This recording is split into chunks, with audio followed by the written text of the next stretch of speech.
Sometimes deciding what kind of an RV you're going to buy can be really difficult. Hey babe, what are you doing? Hey, I'm just checking out and looking at our options for an RV. Did you find something that you like? I did. I found this one right here. What is it? It's a Newell. A Newell. They start at $1 million. Oh my gosh, you've got to see this. This is the perfect one. Come check it out. Wow, this is like vintage. Do you realize how much work this is going to be to get this roadworthy? It's not always an easy decision. Thanks for joining us on another monthly collaboration. If you are new to our channel, we are TheRoadSMITHS, and I'm Ken. And I'm Pam. And we're here to talk about why we took the fifth. Actually, why we chose a fifth wheel instead of other types of rigs out there. And the other collaborators will talk about why they chose the type of rig they did. Yeah, exactly. And this month's collaboration will include the Brazen Brits, Wayward Wags, Happy Place Diaries, Matt's RV Reviews, and Tree Talker the Traveler. So after you finish watching our video, we would encourage you to go watch the other videos of the collaborators as well and just see why they chose what they chose, the rationale and things they might be able to offer if you are too searching for perhaps a new rig or perhaps your very first rig. So we'll get into it right after we roll this intro.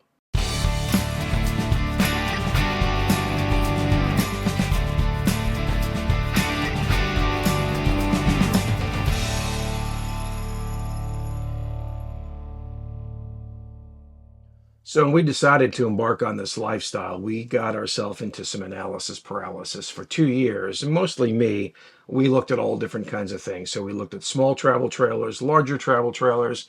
We looked at drivables, whether they were small Super Cs built on pickup truck frames like the Ford F550 or the Ram 5500.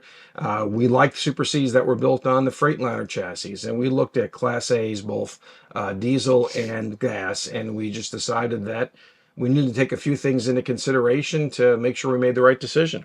Yeah, exactly. So some of the things that we did consider in making our decision, first of all, this was our very first RV ever, like ever. Numero uno. I don't know how many. Drop a comment down below and let us know if that's the case for you. Oh my gosh, there's a hummingbird right on our window. Squirrel. That is so awesome. If you guys have watched before, you know how much I love hummingbirds. But anyway, but yeah, so we had not owned an RV of any type before, and so cost was obviously and budget was obviously an issue, and we didn't think we would want to spend a lot of money on something that might, well, as we know, they all depreciate, but you know, a smaller investment up front, I guess you could say. Yeah, we weren't even sure we were going to like this lifestyle, so we had to make sure that we picked something that made sense for us, that was comfortable, but like Pam said, didn't depreciate totally if we were out 6 months or a year or something like that, while they all do. But part of it was I needed a new truck anyway, so that sort of got us honed into a couple different areas. Yeah, exactly. We were pretty much focused, I think, in the very beginning on Super Cs, which obviously is a much bigger upfront investment. We then kind of transformed into maybe an Airstream, thinking about going down the line of an Airstream. Yeah, part of it was we wanted to be nimble and we wanted to be comfortable. And so, if you look at some of the fifth wheels that are out there and some of the big diesel pushers, nimble is not in their vocabulary for sure. Roominess and comfortability is, but certainly not nimbleness. So it's really kind of a balance, right? You have to balance those things to make sure that you have both of those. While buying a pre-owned rig would have made probably more economical sense, our concern was we just didn't want to buy into somebody else's issues. Hindsight now is 2020. Now, knowing that there are professional inspectors out there. Yeah, we've learned a lot. Yeah, and so you could do that and certainly save a lot of money. But again, this was our first experience. We wanted it to be a good one. So that was our choice. So we had to start looking at things in the new, and then we had to kind of work that into our budget. Again, I needed a new truck anyway, and so that sort of narrowed down our search into travel trailers and fifth wheels. And now the question is, which way of those do you go? And there's attributes of each one of them that are that you need to consider. Again, space is one of those attributes. Towability is another attribute. I've towed boats before, so not an issue towing something, but I've also felt fishtailing before. And so looking at, some of the travel trailers, and I know there's technology to, sort of eliminate that or reduce that. We know that fifth wheels just seem to track better and trailer better, even though they're bigger and heavier, but we had the truck in which to do that.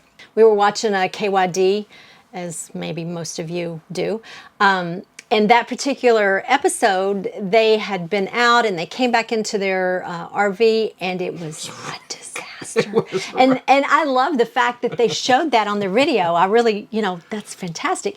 But seeing that also probably made us kind of realize we don't want to be in an Airstream. And don't get us wrong, we absolutely love Airstreams. But knowing that we were going to be in them, almost a whole, full time, we say, with the exception of maybe a couple of months, we knew we needed more space than that. And, Ken, he couldn't imagine taking a shower every day like this. I mean, he's a tall person. Yeah, the shower was definitely an issue.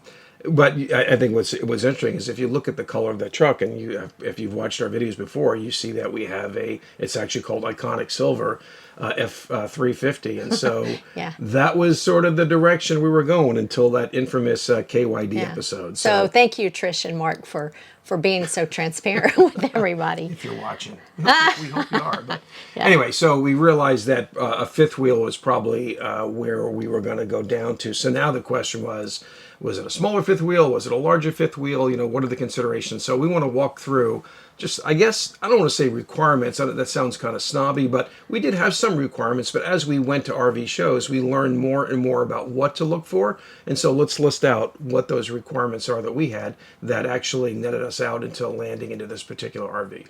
Some of the items that really helped us to hone in on what our decision making was going to be. We did want a king size bed. Ken's not a very small person. He's pretty tall, so we needed length, and we left our king size bed in our home, so we wanted a king size bed. We also wanted a nice sized shower, which we got. We love our shower. Wish the bathroom was a little bigger, but I have no issue. I have no issue fitting in the shower. So He's tall and has plenty of room in the shower. No carpet. As you may know, we travel with a dog that is a giant shedder, Shedder.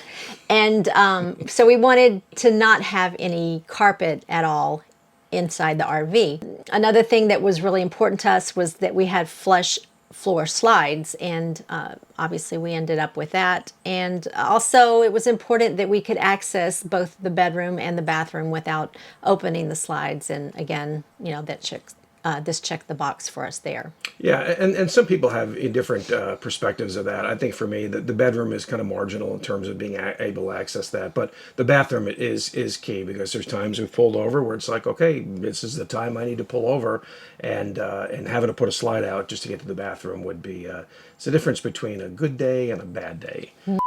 A few of the other items that were important to us was we wanted a nice roomy living space, which the fifth wheel by far offered that to us. We wanted light and bright and homey feeling, and again, that was something that we found that fit our needs here. We also wanted a washer and dryer hookup, although we have chosen to forego that, kind of more of a weight issue than anything.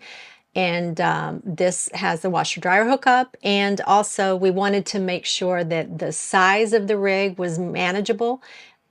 Thinking about going into national parks and smaller parks and all that sort of thing. So this is, it was, I guess the sweet spot was 35 feet and smaller, and again, we checked the box. Yeah, this rig actually comes in at 3411, but who's counting about that last additional inch? But in terms of really kind of a couple things that I wanted as well, and that was good tank capacity. And so being able to boondock for an extended period of time was important to us. Not that we've done a lot of it, but I think we've done a couple times where it's been 3 or 4 nights in a row. And so I want to make sure we have plenty of capacity to take water in and plenty of capacity to take water out.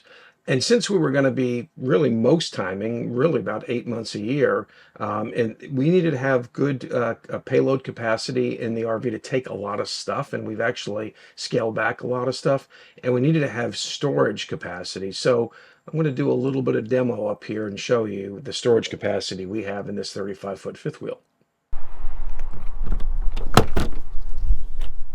So if storage space is what you're looking for, then a fifth wheel might be just what you need. Hey, what are you doing? I am so tired of him bragging about all the space for storage in our fifth wheel. You know I can't travel like this.